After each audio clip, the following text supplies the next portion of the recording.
美军在用中国制造的物资做假账这事上可谓行家里手，既立了名声，还鼓了自己腰包。来看详细情况。各位老铁大家好，欢迎收看本期迷彩虎，我是虎哥。稍早前一些时候，美国陆军在其官方账号上发布了美军第101空降师携救灾物资援助土耳其地震灾区的照片。但是这照片很快就被发现了问题所在，美军士兵扛着的物资上明晃晃地写着中文汉字，显然是中国制造的应急救灾产品。而关于这批物资的来源，美军则拒绝回答，闭口不谈。而后又有知情者披露称，美军这批物资是从叙利亚劫掠来的中国援叙救灾物资。这些物资在被送去叙利亚灾区分发后，驻叙美军便跑来武装打劫，抢走了这批中国援助来的救灾物资。就像美军在叙利亚抢劫小麦和偷石油一样，并且用这批来路不正的打劫物资去援助土耳其地震灾区，可谓是零成本做好事，把名声和好处都落在了美国自己头上。面对知情者的披露曝光，美国陆军官方对此拒绝回答，对任何质疑声都置之不理，并紧随其后开始了消息封锁。那张由美国陆军官方披露的美军士兵扛着中国制造救灾物资援助土耳其的照片，后续在社交平台上被删得一干二净，连发都发不出来，可谓是将美式言论自由体现得淋漓尽致。事实上，这已经不是美军第一次拿着中国制造物资去干所谓的助人为乐好事。在驻阿富汗美军尚未撤离，名场景阿富汗大逃亡还没有上演的时候，驻阿富汗美军就曾拿着大量的中国制造学生书包去分发给当地的儿童，书包上无一例外也是写满了中文汉字，还专门为此拍照片拿去当美军的宣传资料。更有意思的是，后续等到中国企业与人员奔赴阿富汗展开合作交流时，一直以为这书包是美国制造的阿富汗当地人这才知道，这书包原来是中国制造而非美国产品，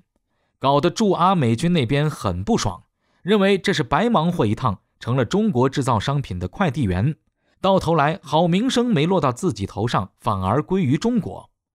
事实上，美军这么认为明显是得了便宜还卖乖，在采购中国制造物资然后虚报假账捞钱这事儿上，美军要是自认第二，那全世界没人敢认第一。如今的中国作为世界工厂，全球第二大经济体，制造出的各种商品销路遍及全世界，物美价廉那是出了名的。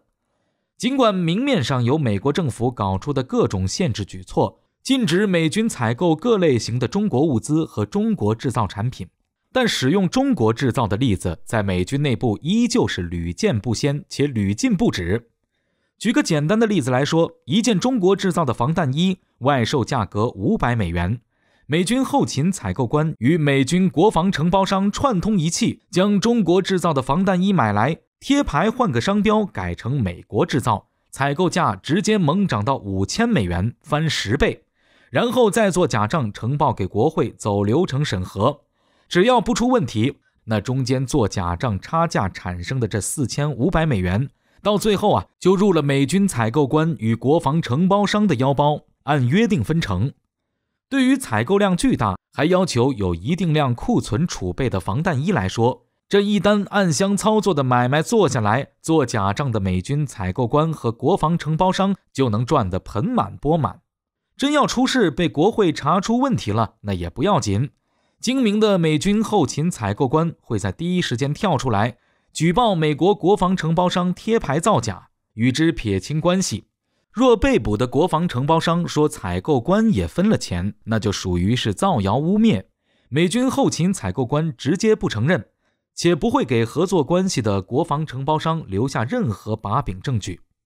到最后，顶黑锅的美军国防承包商锒铛入狱，腰包塞满的美军后勤采购官继续潇洒快活。这种听上去是很离谱的事情，近些年来光是被公开披露的就已经多达数十起，不得不让人感叹美军的后勤采购官属实是生财有道，外加死道友不死贫道。此类事件也不止发生在美军的装备采购上，就像上面提到的，美军拿去送给阿富汗的那些中国制造书包，也是美军图便宜做假账换来的产物。进价15块上报50块乃至100块，属于再正常不过的事。立了名声还要做假账捞钱，便是美军的唯一目的。